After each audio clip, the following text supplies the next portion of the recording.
é riquíssima em ensinamentos. Paulo, dentre tantas coisas, também vai apresentar o caráter de Deus nesta carta de forma extraordinária.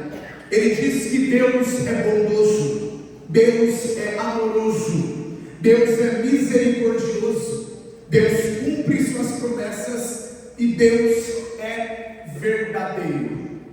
Entendendo o tema proposto para este trabalho e o que Deus tem colocado em meu coração por esses dias, eu quero trazer algumas lições para o nosso coração nessa noite. Já sentimos a presença de Deus, já podemos ver Deus se manifestar por intermédio do louvor. E como alguém sabiamente disse e escreveu, até este momento era de baixo para cima. Nós adorávamos, Deus respondia à adoração. A partir da palavra é de cima para baixo. Deus fala e você adora, Deus fala e você o exalta. A primeira lição que eu quero traçar essa noite, depois dessa breve e simples introdução, é: a graça de Deus, ela entra em lares. Eu vou repetir isso. A graça de Deus, ela entra em lares. Renove a sua atenção, por favor. A pergunta que fica é: quem foi Tito? Tito não teve o privilégio de nascer em um lar cristão, filho de pais gregos, um grego. Não teve o privilégio, como Timóteo, de ter uma avó piedosa e uma mãe também, como a irmã Lloyd e a irmã Eunice. Esse grego que vai nascer de um lar distante de Deus, esse é Tito.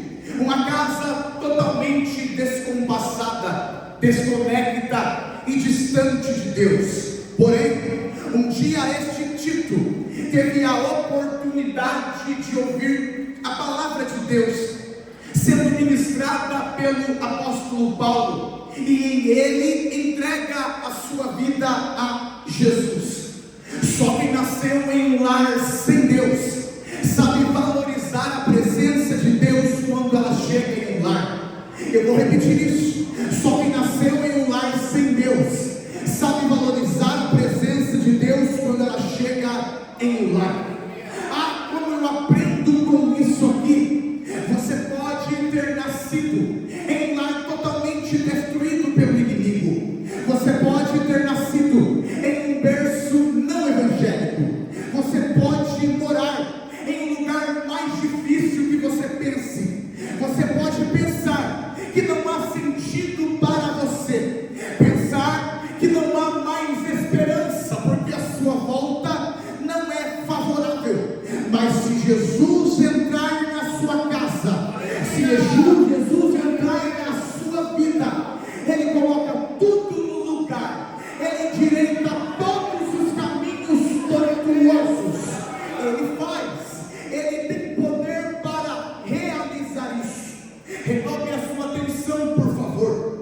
Jesus entrou em 12 casas.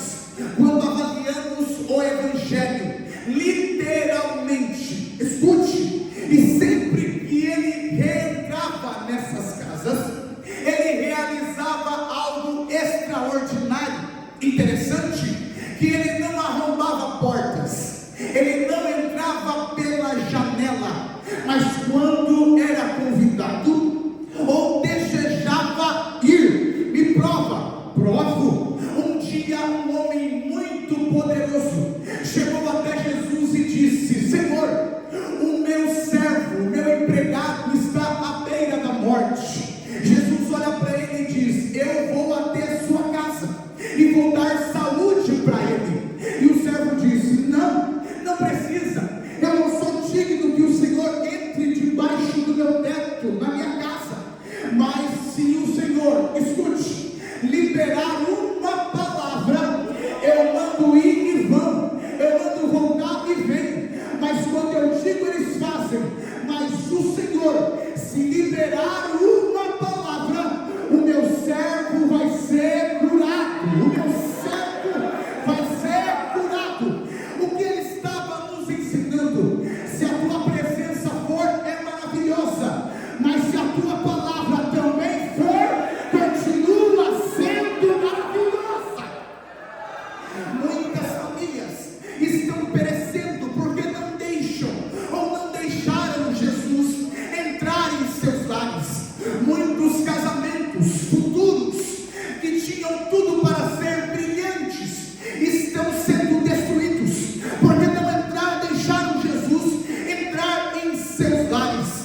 prisão, as prisões, os cárceres são abalados, as algemas são soltas, e o soldado que tinha responsabilidade com a vida sobre aqueles presos foi tentar tirar a vida.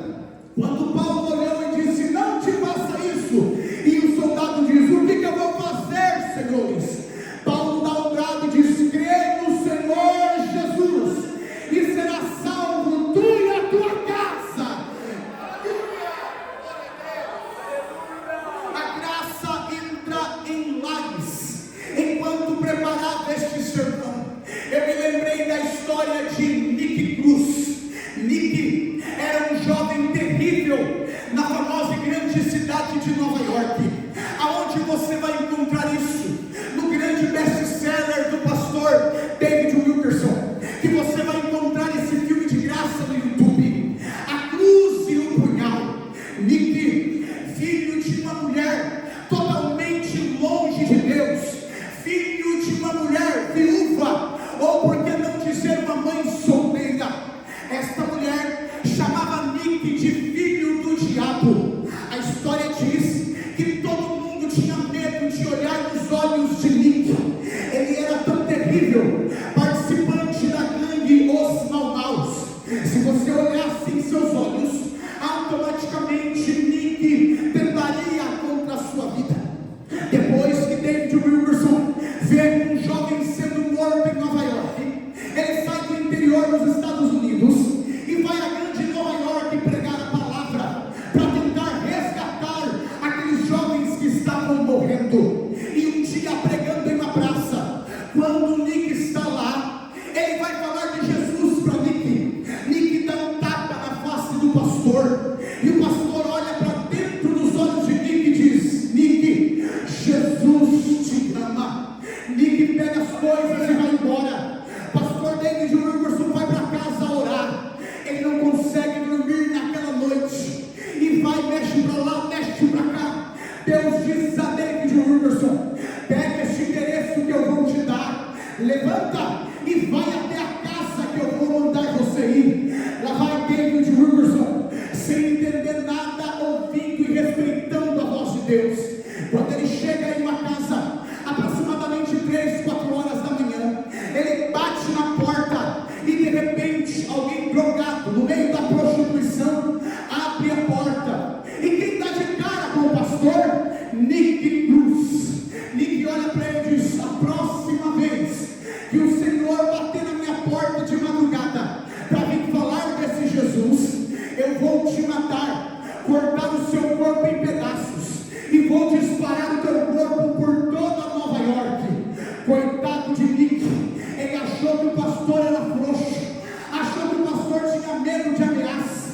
Deus toma David Wilkerson e David diz para Nick: Nick, você pode me matar, cortar o meu corpo em pedaços, separar por toda Nova York, mas na hora que você pegar pedaço por pedaço e espalhar por toda a cidade, cada pedaço do meu corpo vai te dizer: Jesus te ama, Jesus te ama, Jesus te ama, Jesus te ama. Levanta a tua mão por um instante.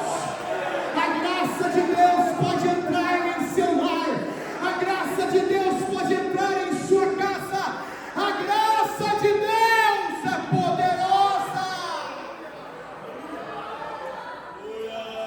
Segunda lição: a graça de Deus é transformadora.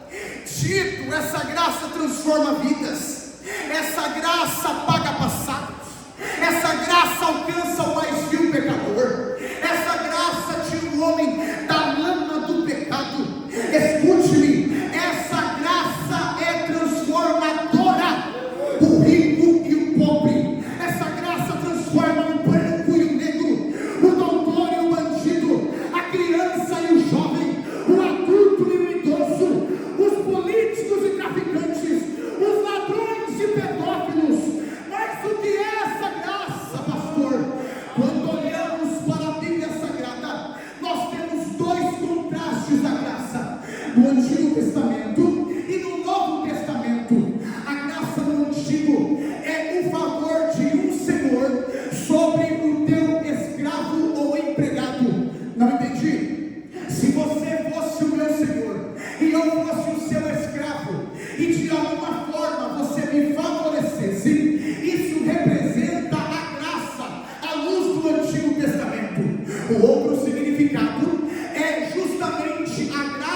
Deus somente para com Israel, um povo selecionado, separado e escolhido por Deus. Mas o que é lindo quando nós vamos para o Novo Testamento, por quê? A graça de Deus no Novo Testamento é justamente Ele entregando o seu Filho como um presente. O Novo Testamento é Deus dando o seu Filho por amor a nós. Graça, favor que se recebe de alguém, favor que se recebe de modo gratuito, ajuda que Deus oferece aos homens, a compaixão divina que alcança a terra. Escreve Paulo: porque pela graça sois salvos, mediante a fé, e isso não vem de vós, é dom de Deus. Renove a sua atenção: pois pela graça sois salvos, mediante a fé, e isso não vem de vós, é dom. Essa palavra dom aqui, na sua tradução também é presente. Em outras palavras, Paulo estava dizendo: pois pela graça sois salvos, mediante a fé, e isso não vem de vós, é presente de Deus. Aleluia! Quando avaliamos a carta de Tito, é tremendamente tremendo. Em todos os capítulos dessa carta, embora pequena, ela nos demonstra a graça. No capítulo 1 tem graça, no capítulo 2 tem graça, no capítulo 3 tem graça. Paulo começa com graça, caminha com graça e termina na graça. Eu vou falar até você entender. Paulo começa na graça, caminha com a graça e termina com a graça. A graça de Deus. Levante a sua mão por um instante. A graça é gratuita, a graça é abundante, a graça é misericordiosa, a graça é transbordante, a graça é regenerante, a graça é celeste, a graça é divina, a graça é libertadora, a graça qualifica, é a santa e bendita graça.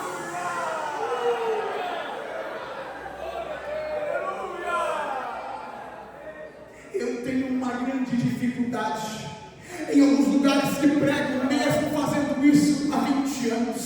Nós, e eu estou nesse pacote junto com vocês, temos uma facilidade tremenda de julgar pela aparência sem nunca ter tomado um café na mesa, não é verdade? Chegue perto de mim, você vai ver algumas cicatrizes, brincos, piercing no supercílio direito. Meu pai não é da igreja, minha mãe enterrei faz 5 meses.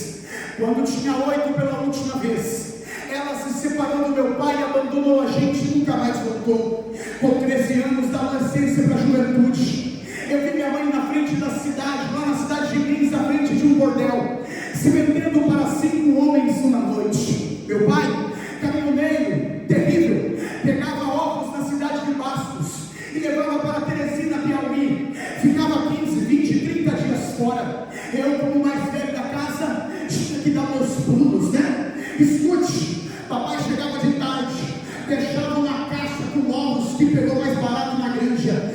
Devia ter umas 50 cartelas. No almoço ovo frito, na noite ovo cozido, no outro dia omelete, na outra noite gemada. A gente já estava rodando pintinho e saindo pena. Mas isso nos fez homens. A galera fit ia gostar muito disso aí. Mas isso nos fez homens. Meu pai nunca precisou discutir com a gente se o bife tinha gordura. Meu pai nunca precisou falar pra gente ou discutir com a gente porque não tinha mistura no almoço e na janta. Mas na adolescência para a juventude, sem ter dinheiro para comprar uma paçoquinha, quantas vezes não pensei em pegar uma corda, dar um fim na vida dentro de um quarto, passando essa corda por um caipo. Vocês acham que Ferraz é pequeno? É porque você não conhece de ouvir. Uma cidade, município chamado Guaibê, olha o nome, até de uma planta indígena, BR-153, transbrasiliana entre as cidades de Lins e Marília.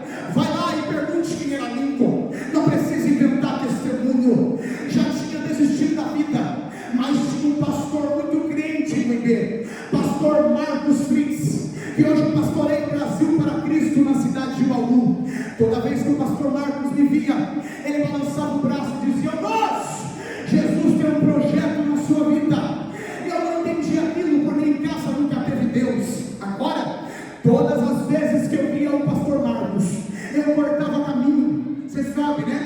cidade pequena, tudo é pequeno, menos a língua do povo.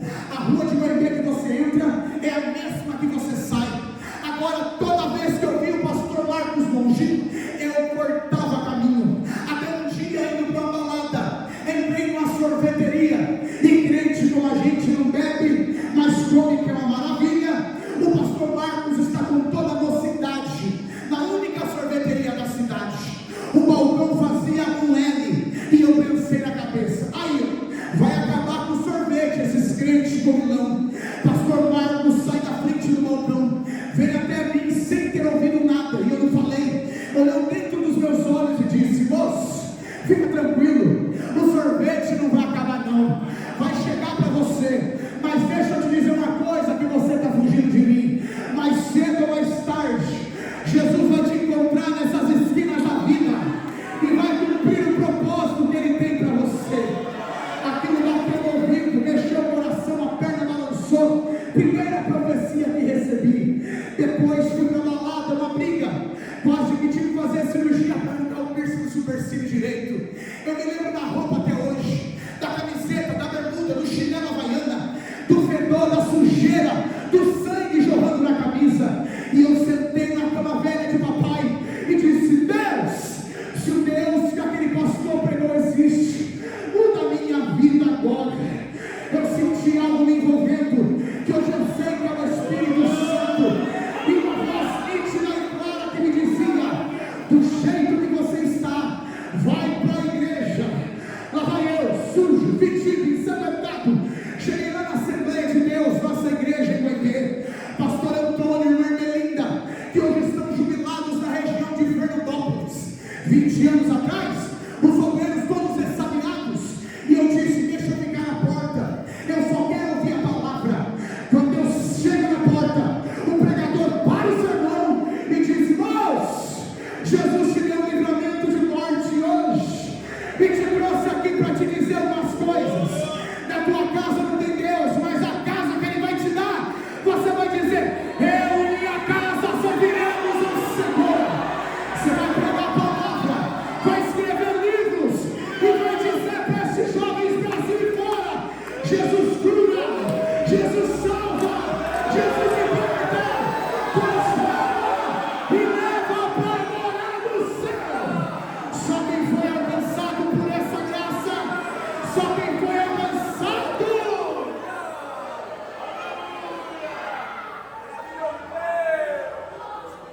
Eu fico impressionado quando um crente é alcançado pela graça e não consegue se alegrar no culto. Ouça, o culto não é Deus que faz, somos nós que fazemos o culto para Ele. Eu e alguns dos senhores aqui, com certeza alguns, uma hora dessa, 15 para as 9, estaríamos nos preparando para ir para uma balada, outro preparando para ir para uma noite de motel, outro preparando para pegar um cigarro de maconha, uma cocaína, outro para ir para uma traição dentro de casa, outro se preparando para entregar para os prazeres do mundo. Mas graças a Deus que a graça te alcançou.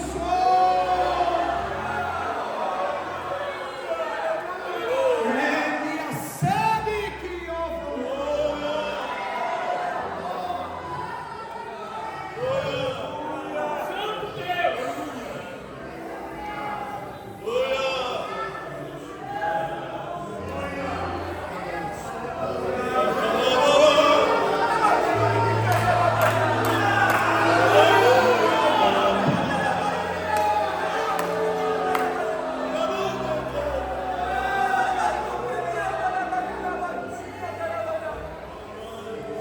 a graça de Deus, ela é poderosa, pois Jesus provou isso para nós. Quinta-feira à noite, ele é preso, vai participar ou ter o pior método de morte dos romanos, morte de cruz.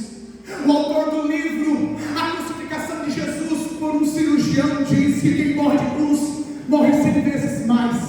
Asfixia, hemorragia, câimbras estão tomando o seu corpo. Ele agora, depois de apanhar a noite toda, vão pegar uma coroa de espinhos sentidos.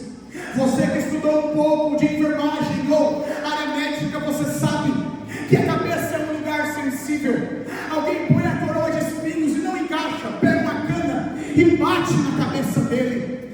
Esses espinhos vão furar a sua cabeça. Tem sangue descendo pelos olhos, tem sangue descendo pelo ouvido, tem sangue descendo pela boca. E agora a ovelha muda diante dos seus tosqueadores, vai diante do matadouro para ser crucificado no meio de dois ladrões que mereciam estar lá. Olha esta cena. E se você não conseguir adorar a Deus, você precisa rever os seus conceitos. No meio de dois ladrões que fizeram por onde de estarem lá. De um lado ladrão, de outro lado ladrão, no meio salvação. De um lado bandido, de outro lado bandido, no meio libertador. De um lado eu e você, de outro lado eu e você, miserável, pecador, digno de morte, digno de inferno, no meio o sangue de Jesus que purifica.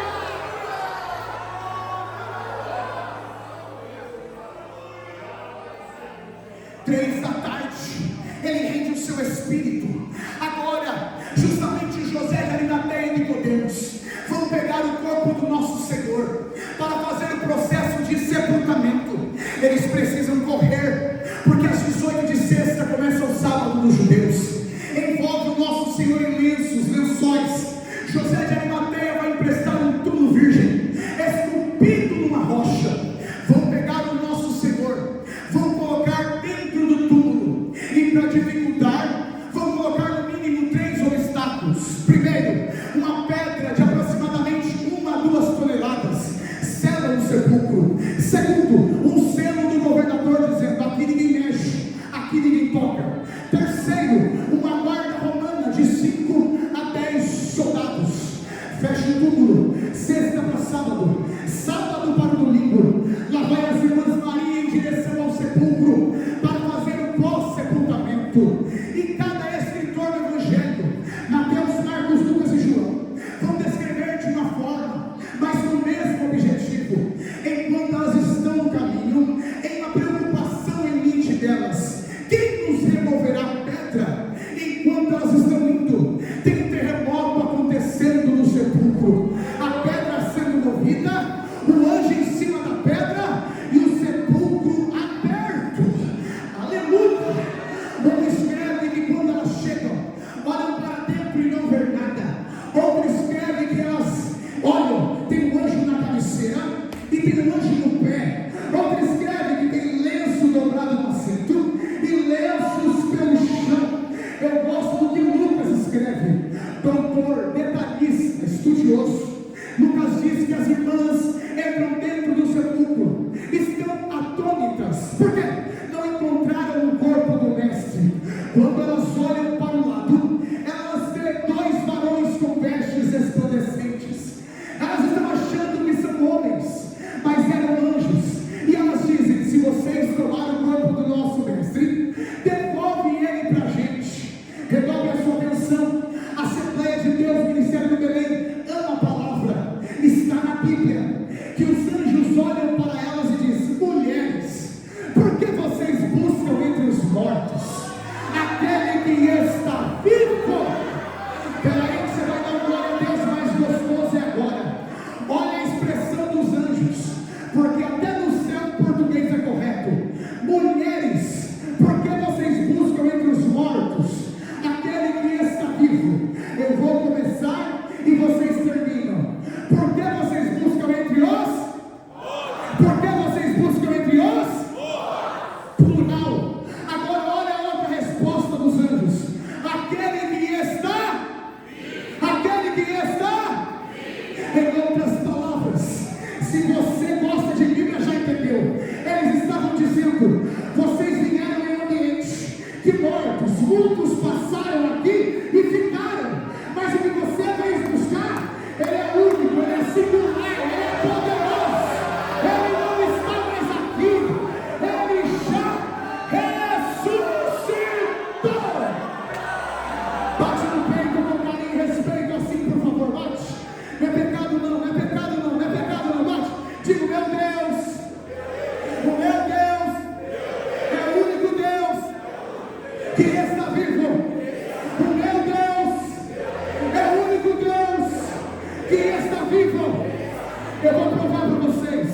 Se você buscar ressurreição no islamismo, você não vai encontrar, porque Maomé não ressuscitou. Se você buscar no budismo, for lá na Índia, vai ter o pó separado em 8 lugares, você não vai encontrar, porque Buda não ressuscitou. Se você buscar no zoroastrismo, você também não acha, porque Zoroastra não ressuscitou. Se você buscar no mormonismo, tem uns meninos pregando aí até bonito, você não vai encontrar, porque Joseph Smith não ressuscitou. Se você buscar, escuta, no espiritismo, e justamente lá na França, você não vai encontrar, porque Allan Kardec, além de não ressuscitar, não reencarnou, e eu não vi ele por aí. Se você ir no Nordeste, tentar achar o túmulo, o corpo de Padre Cícero, você também não vai encontrar, porque ele não ressuscitou.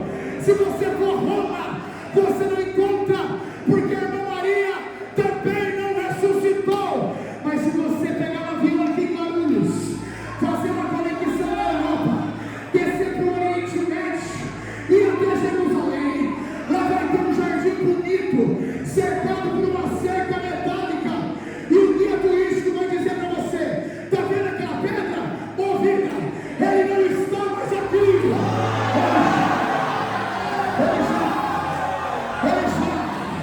Levanta a mão se você pode adorar esse Jesus vivo. Só tem uma dele ferraz porque ele está vivo. O diabo não te matou porque ele está vivo. Você só está de pé porque ele está vivo.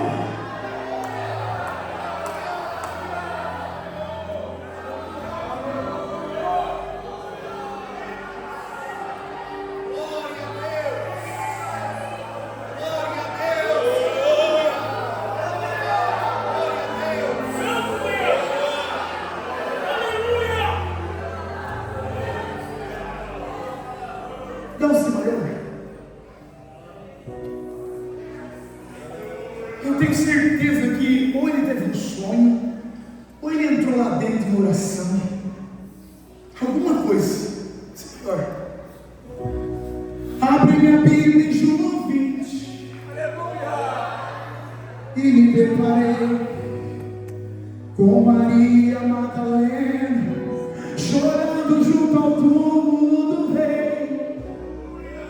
Ela levanta sua cabeça, enxugando suas lágrimas, seus olhos ela viu. E onde estava o corpo do mestre? Maria, 2 anjos Maria viu, que lhe perguntaram: Maria, por que choras? Maria respondeu: é que aqui estava o corpo do meu mestre Jesus, só que o corpo dele desapareceu.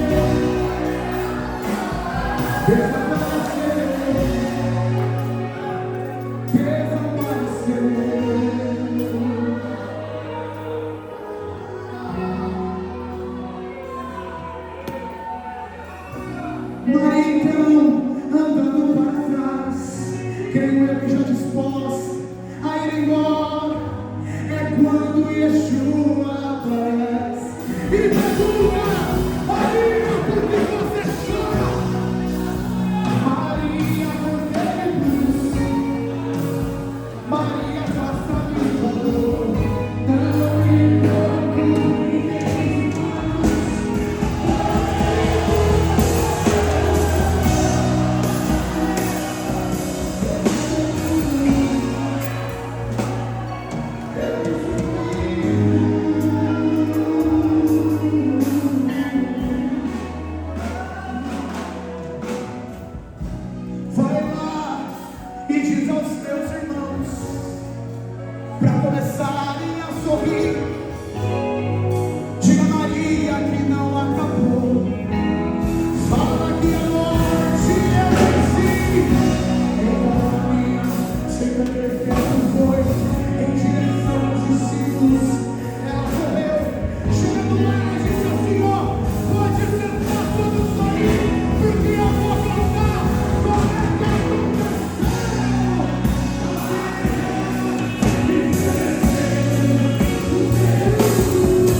Free.